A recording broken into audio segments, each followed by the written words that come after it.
안녕하세요. 탄식 가운데 여호와의 도움을 요청합니다. 오늘 본문은 시편 28편입니다.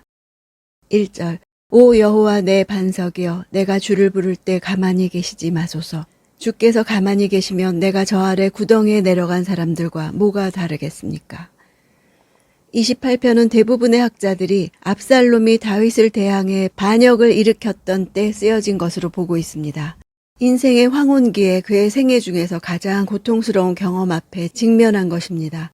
그럼에도 다윗이 자신을 위협하고 있는 위험의 성격을 구체적으로 명시하지 않고 일반적으로 표현한 것은 자신뿐 아니라 많은 사람들로 하여금 이와 유사한 상황에서 본시를 사용할 수 있도록 하기 위함입니다. 그래서 후반부로 갈수록 초점이 이스라엘 공동체로 옮겨지고 있습니다. 가만히 계시지 말라는 말은 귀를 막는다는 뜻입니다. 직역하면 귀머거리처럼 행동하지 마소서입니다. 여호와께서 행동하시지 않는다면 그가 당한 공경은 결국 죽음으로 끝날 것인데 이때의 상황은 그대로 죽는다면 악인과 똑같은 자로 오인될 수 있는 상황입니다. 그러므로 그의 두려움은 죽음 그 자체에 대한 두려움이 아니라 부당한 치욕으로 죽는 것에 대한 두려움입니다. 2절 주의 지성소를 향해 손을 들어 주께 부르짖을 때 내 간구하는 소리를 들으소서. 당시 다윗은 예루살렘에서 떨어진 곳에 있었을 것입니다. 이런 상황에서 다윗은 하나님과의 언약의 상징인 언약궤가 보관된 성막이 위치한 곳을 바라보며 하나님께 소망을 두고 손을 들고 기도하는 자신의 모습을 그리고 있는 것입니다. 손을 든다는 것은 간절하고 열정적인 기도의 일반적인 자세를 나타냅니다. 1절과 2절은 대조를 이룹니다. 침묵하시는 하나님과 부르짖는 다윗.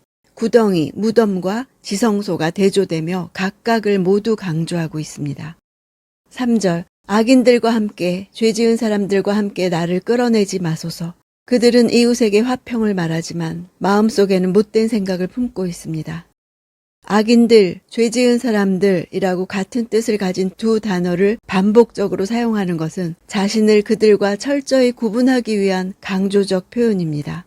끌어내다 라는 단어는 원래 낚시나 사냥과 관련해 사용되는 표현으로 강제로 끌어가다 라는 의미입니다.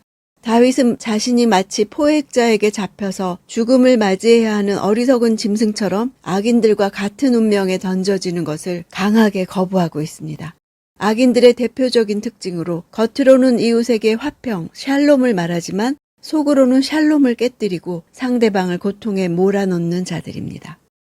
4절 그들의 행위에 따라 그들이 저지른 악에 따라 갚아주시며 그들의 손으로 행한 대로 갚아주시고 그들이 받아 마땅한 벌을 내려주소서. 악인들의 위선에 대한 심판을 간구하는 것은 자신 스스로 악인들을 대적하기보다 하나님의 주권과 의로운 심판을 신뢰하고 있음을 보여줍니다. 다윗은 분명 심은 대로 거두는 것이 하나님 나라의 통치 원리임을 알고 있었습니다. 5절 그들은 여호와의 업적들과 그 손으로 하신 일들이 안중에도 없습니다. 여호와께서 그들을 무너뜨리시고 다시는 세우지 않으실 것입니다. 4절에서 악인들이 저지른 악에 따라 손으로 행한 대로에 대해서 언급한 데 이어 5절에서는 여호와의 업적들과 그 손으로 하신 일들을 언급함으로써 그들에 대해 하나님이 보응하셔야만 하는 당위성을 제시하고 있습니다. 악을 행하는 자들은 여호와의 행하신 일을 무시하고 생각하지 않는 자들이라는 것입니다. 여호와의 하신 일은 넓게는 천지 만물에 대한 주관하심이지만 좁은 의미로는 하나님께서 다윗에게 기름 부어 이스라엘의 왕으로 세우신 것을 의미합니다.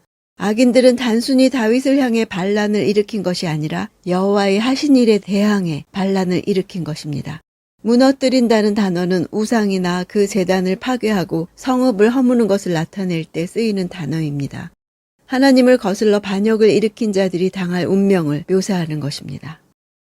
6절 내 울부짖는 소리를 들으신 여호와를 찬양합니다.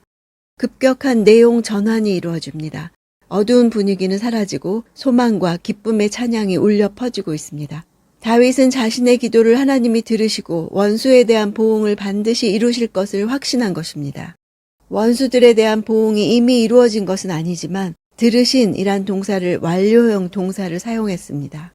자신의 기도에 대해 하나님께서 이미 응답하셨다고 고백하는 것입니다. 이같이 미래에 이루어질 일이지만 너무나 확고해서 분명히 이루어질 것을 나타낼 경우 완료형을 사용하는 것은 확신의 완료형이라고 부릅니다. 7절 여호와는 내 힘이시며 내 방패이십니다. 내 마음이 주를 믿으니 주의 도움을 받아 이토록 기뻐합니다. 내가 내 노래로 주께 찬양할 것입니다. 내 힘이란 단어는 외적인 힘보다는 내적인 힘을 의미합니다. 방패는 상징적으로 보호자라는 뜻입니다. 즉 내적으로는 자신의 힘의 근원이 되어주시며 외적으로는 모든 공격으로부터 그를 막아주시는 방패이심을 고백하고 있습니다.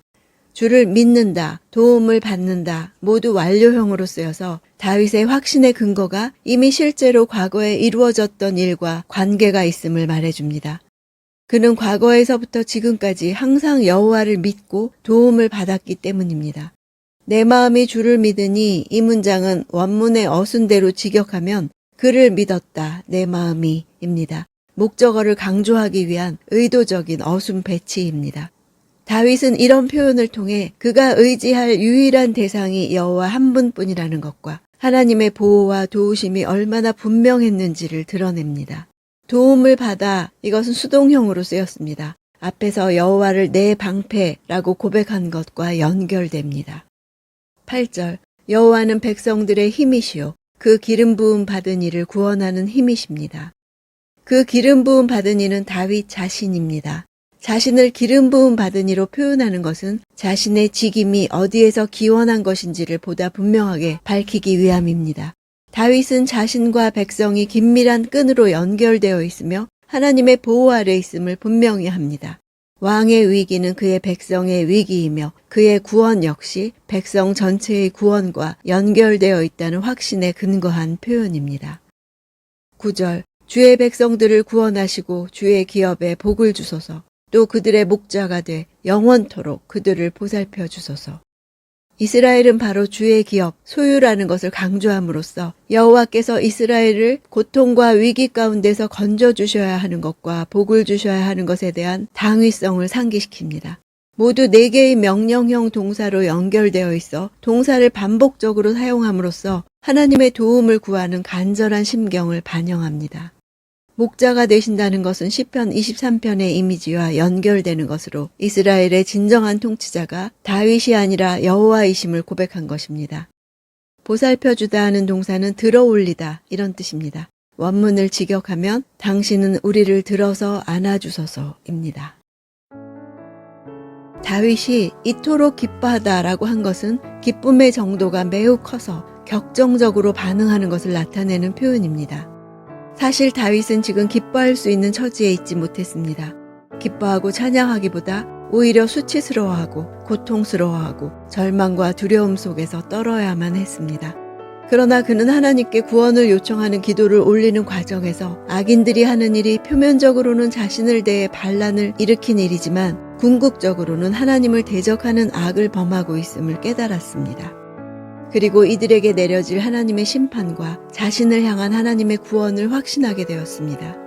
그래서 그는 목소리 높여 하나님을 찬양할 수 있었던 것입니다. 이처럼 다윗의 기쁨은 현실적이거나 세속적인 기쁨과는 거리가 먼 것이었습니다. 그것은 하나님의 구원을 경험한 사람만이 느낄 수 있는 마음 깊은 곳으로부터 흘러넘치는 기쁨이었습니다. 그 결과 하나님을 찬양하지 않을 수 없었습니다. 진정한 찬양은 자기가 처한 상황과 상관없이 하나님의 의로우신 성품을 믿고 신뢰하며 하나님의 은혜로우심과 구원의 역사를 깨달을 때 마음으로부터 자연스럽게 흘러넘치는 것입니다. 오늘 내 상황에 상관없이 하나님을 신뢰할 때 기뻐하며 찬양하기를 원합니다.